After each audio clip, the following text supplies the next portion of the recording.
Hello दोस्तों, मैं अलका पटेल आप सभी का आपके अपने YouTube channel exam education point पर स्वागत करती हूँ। आप लोग कैसे हैं? आशा करती हूँ आप लोग अच्छे होंगे और अपनी तैयारी बेहतरीन ढंग से कर रहे होंगे। तो आज की क्लास में हम लोग जो टॉपिक है हम लोगों का वो है शिशुनाग वंश। इससे पहले वाली क्लासेस में हम लोगों ने बौद्ध धर्म, जैन धर्म और फिर हर्यक वंश, इन सारे टॉपिक्स को कंप्लीट किया था।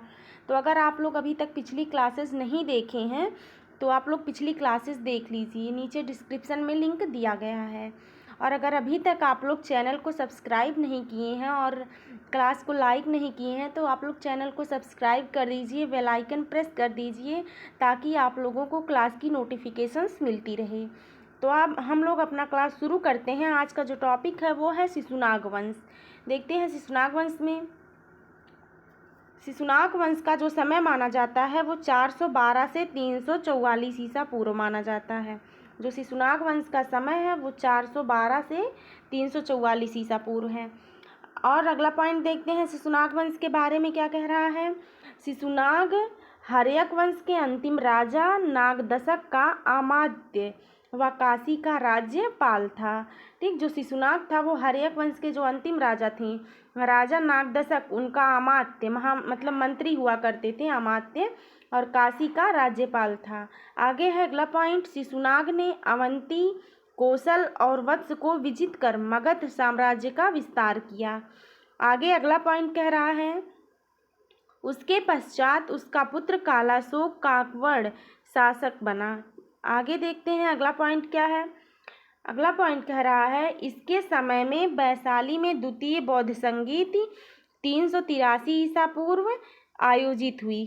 ठीक, क्या कह रहा है, शिशुनाग वंश के समय में द्वितीय बौद्ध संगीति 383 ईसा पूर्व में आयोजित हुई, जिसमें इस स्थाविर और महासांघिक के रूप में बौद्ध धर्म का विभाजन हो गया। अगला पॉइंट कह रहा है, नंदिवर्धन या महानंदिन शिशुनाग वंश का अंतिम शासक था। आगे देखते हैं अगला कौन सा वंश है। अगला वंश है नंद वंश। नंद वंश का समय जो माना जाता है वो 344 से 321 ईसा पूर्व माना जाता है। नंद वंश में जो पॉइंट्स हैं उन पॉइंट्स को हम लोग देखते हैं, जो इम्पोर्टेंट पॉइंट्स हैं। इसमें दिया है, महापद्मनंद ने शिशुनाग वंश का अंत कर नंद वंश की स्थापना की। किसने? महापद्म नंद ने शिशुनाग वंश का अंत करके नंद वंश की स्थापना की। आगे अगला पॉइंट कह रहा है, पुराणों में उसे सर्व छत्रात्मक कहा गया है। किसको? महापद्म नंद को। उसे एक छत्र अथवा एक राट भी कहा जाता था। आगे है अगला पॉइंट, उसने शूद्र व दासी पुत्र भी बताया। देखिए उसको, किसको?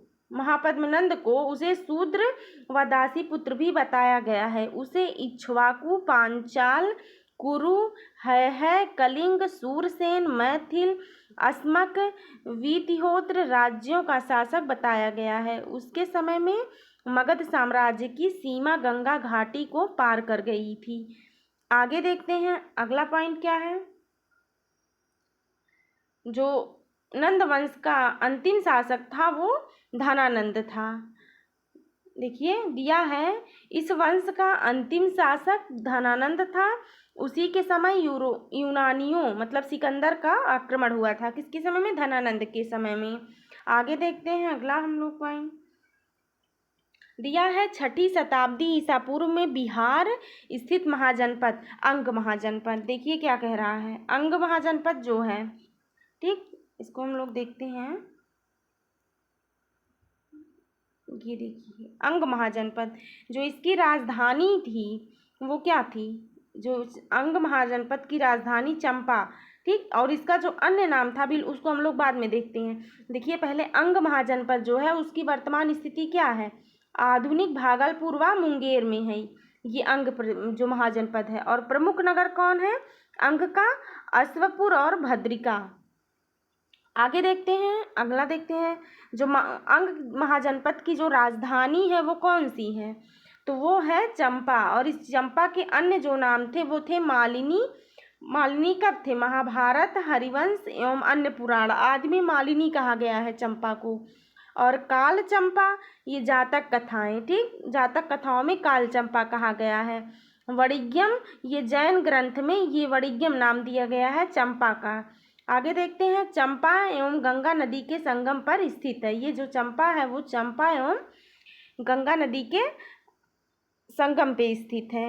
आगे देखते हैं, जो अंग का जो राजा था, जो प्रथम शासक था, वो कौन था? प्रथम शासक जो था वो राजा अंग थे और अंतिम शासक जो थे वो ब्रह्मदत्त, मतलब बिंबिसार द्वारा ये पराजित किए गए थे। ब्रह्मदत्त देखिए दिया है नीचे कि बिंबिसार द्वारा पराजित। और जो प्रथम शासक था अंग महाजनपद का वो राजा अंग थे। आगे देखते हैं अगला पॉइंट। अगला दिया है मगध साम्राज्य का उदय। देखते हैं हम लोग मगध साम्राज्य का उदय। मगध साम्राज्य में कह रहा है कि मगध की जो राजधानी थी वो पाटलिपुत्र और गिरिव्रज थी। तो जो प्रारंभिक राजधानी थी वो गिरिव्रज थी और जो परिवर्तित, जो बाद में बनाई गई राजधानी थी वो पाटलिपुत्र थी। अब देखते हैं हम लोग गिरिव्रज का जो अन्य नाम है वो क्या है और पाटलिपुत्र का जो अन्य नाम है वो क्या है। तो देखते हैं पहले गिरिव्रज का हम लोग अन्य नाम क्या है।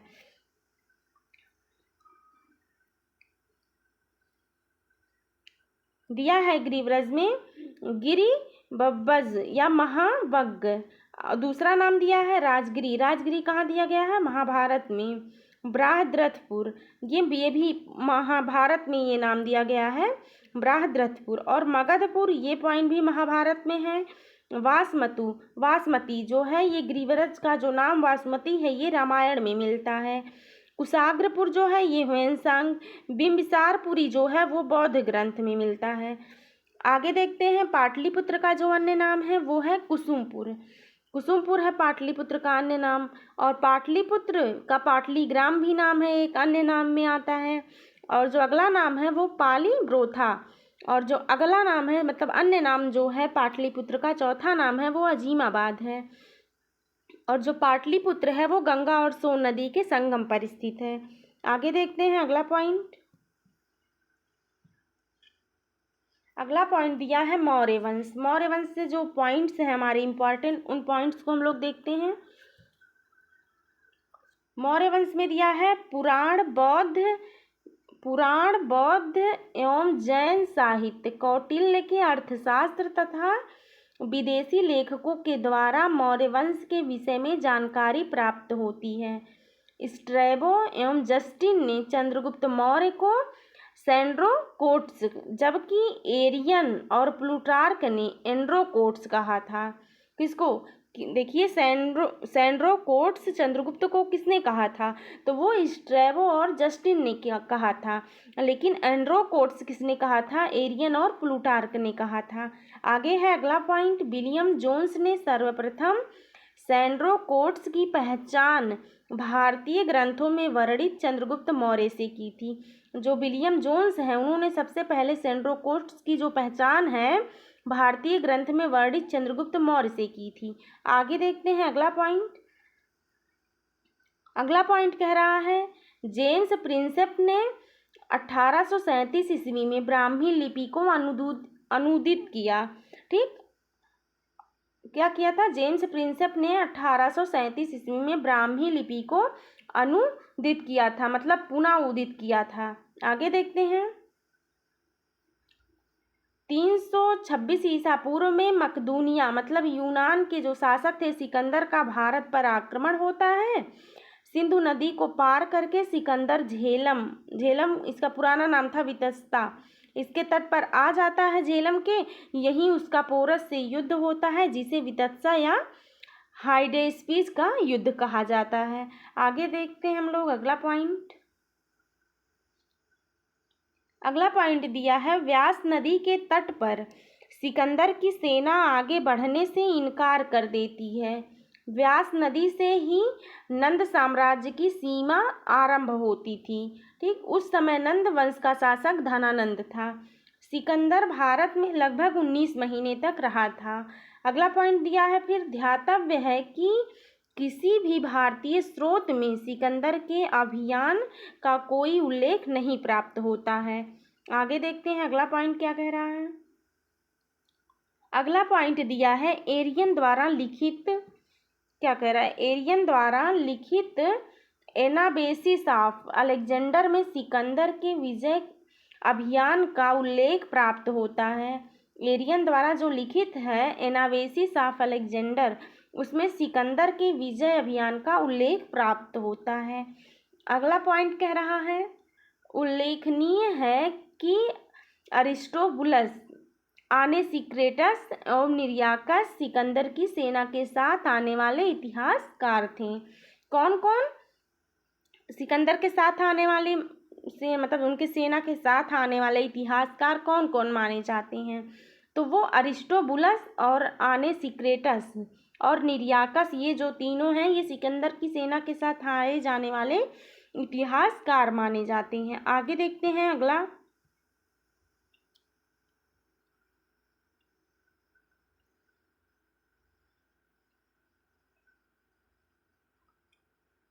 अगला दिया है चंद्रगुप्त मौर्य। चंद्रगुप्त मौर्य का जो समय है वो दिया है 321 से 298 ईसा पूर्व। चंद्रगुप्त मौर्य में देखते हैं पॉइंट क्या है, अपने गुरु चाणक्य की सहायता से धनानंद को पराजित कर चंद्रगुप्त मगध का शासक बना था। नेक्स्ट पॉइंट है 305 ईसा पूर्व के आसपास सेलुकस निकेटर से चंद्रगुप्त मौर्य का युद्ध हुआ। युद्धोपरांत हुई संधि से चंद्रगुप्त को एरिया, काबुल, अराकोसिया मतलब कंधार, जो अराकोसिया है ये कंधार है, जेड्रोसिया, मकरान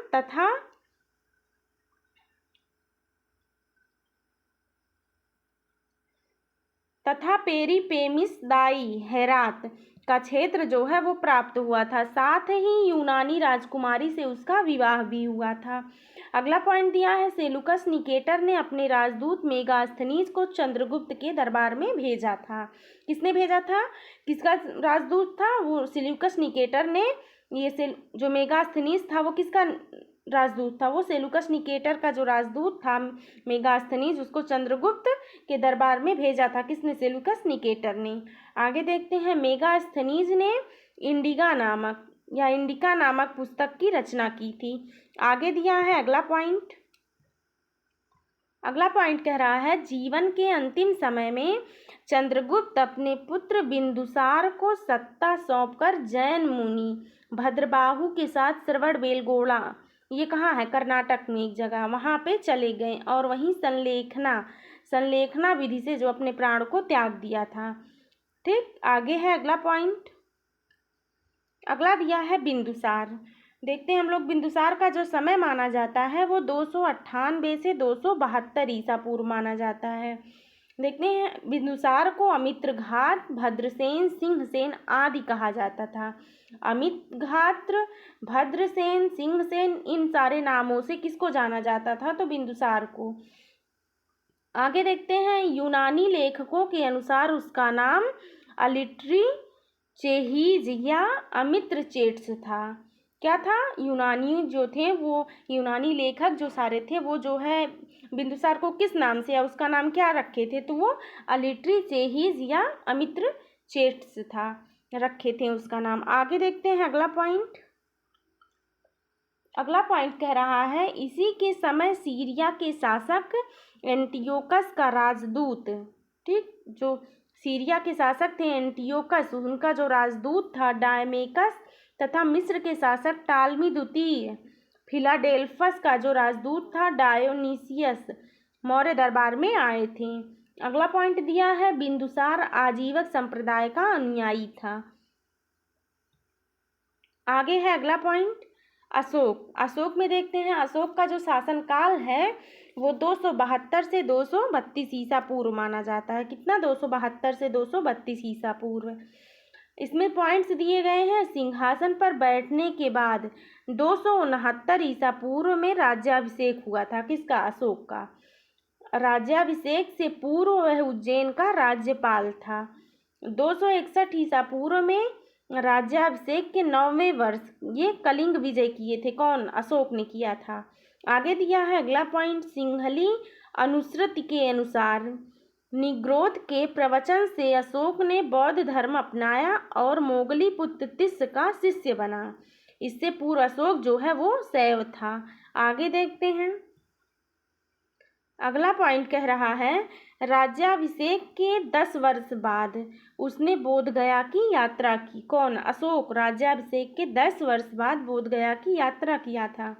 14 वर्ष बाद धम्म महामात्रों की नियुक्ति की। 20 वर्ष बाद लुम्बिनी गया और उसे उल्विक मतलब करमुक्त घोषित कर दिया।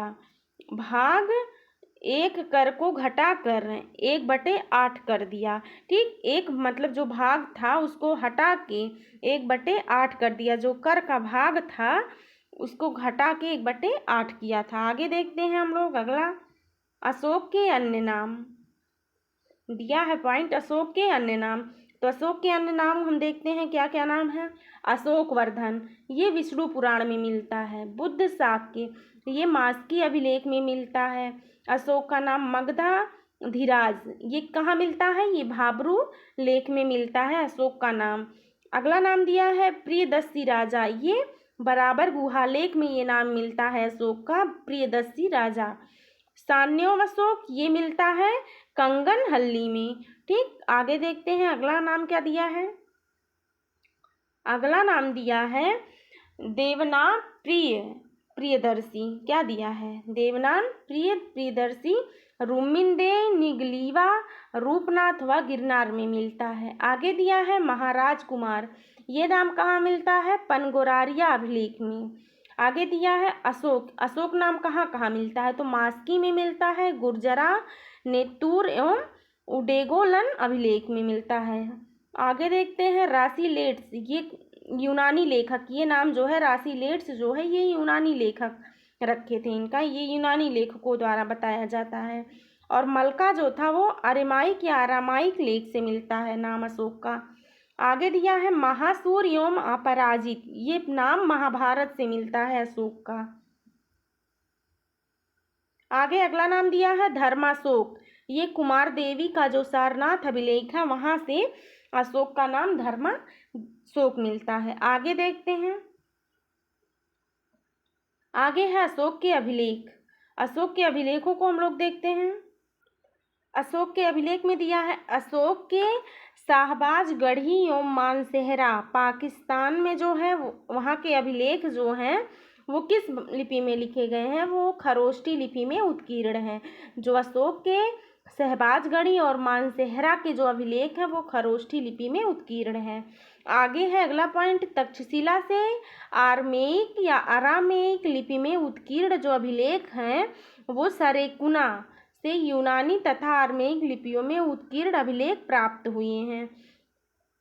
आगे दिया है अगला पॉइंट, अशोक का इतिहास भी हमें इन्हीं अभिलेखों से प्राप्त होता है। ठीक, तो आज की क्लास यहीं तक। अगली क्लास में हम लोग अशोक के जो शिलालेख हैं और भी अन्य जो टॉपिक्स हैं हम उन सारे टॉपिक्स को कवर करेंगे। तो आप लोग अगर चैनल को सब्सक्राइब नहीं किए हैं तो चैनल को सब्सक्राइब कर दीजिए, क्लास को लाइक कर दीजिए और शेयर कर दीजिए ताकि और लोगों को भी इस क्लास से हेल्प मिल सके। तो आप लोग अपनी तैयारी करते रहिए, मिलते हैं अगली क्लास में, तब तक के लिए जय हिंद।